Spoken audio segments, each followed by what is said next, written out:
Welcome to another Marty and Friends podcast, joined today by Nick and Pat. They are with Cinch, World's Toughest Rodeo, Bridgestone Arena. That starts Friday night, Saturday night too, at the Bridgestone Arena, and it is a lot of fun. Guys, thanks for spending some time with us. Welcome to the podcast.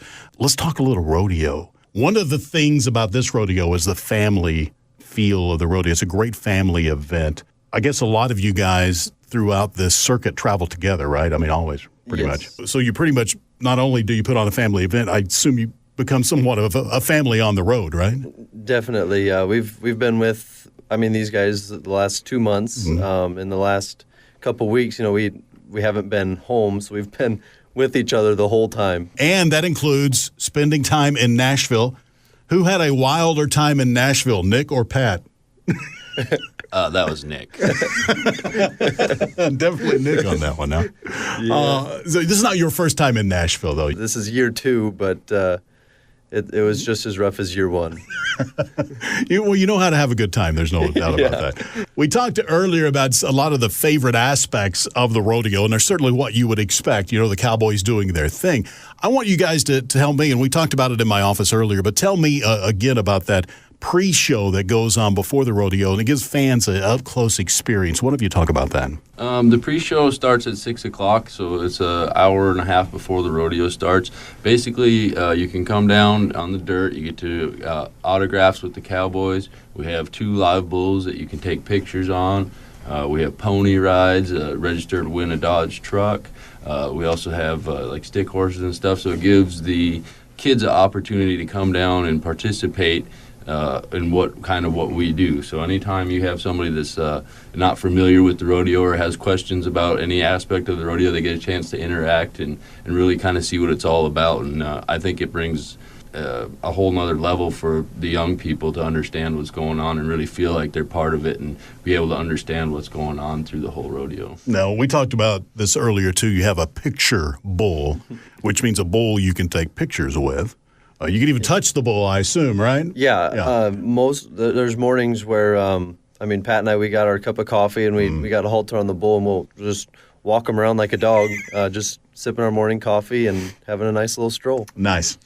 You don't have to pick up after him like you do a dog, though, do you? Is that still going too? Depends. It depends on where we're at. Okay. But with your friends, let me ask you this, because I would think in these terms, and not for the regular public.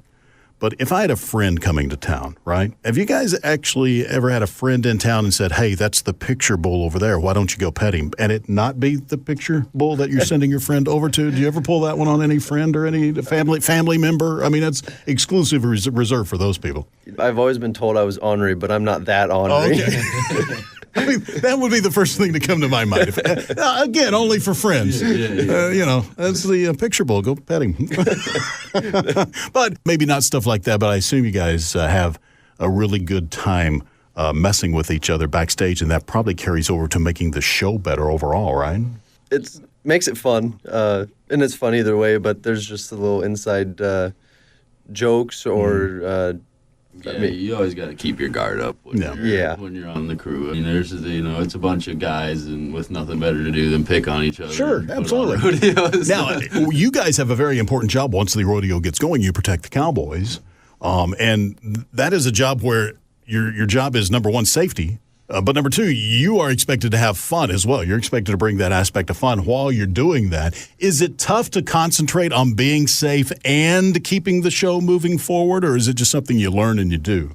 Well, for me, if it looks like I'm having fun, I'm having fun, and kind of the fun that goes with it is the safety. You can kind of say you pick a bull up. You have a good pick, or you save the rider. It's a good feeling, and you're like, woohoo, and then it keeps the crowd into it too, and it all just kind of goes hand in hand. What does it feel like when a bull actually makes contact with you, when you're trying to distract a bull and a bull actually makes some contact with you? I assume you guys know exactly kind of the angle you want him to tap you at, and you kind of set yourself up, or is it, oh boy, I hope this goes well? Which one is it? Well, it's a little bit of both. Just like you said. It's a lot like any sports, especially contact sports, like football where you're tackling or boxing.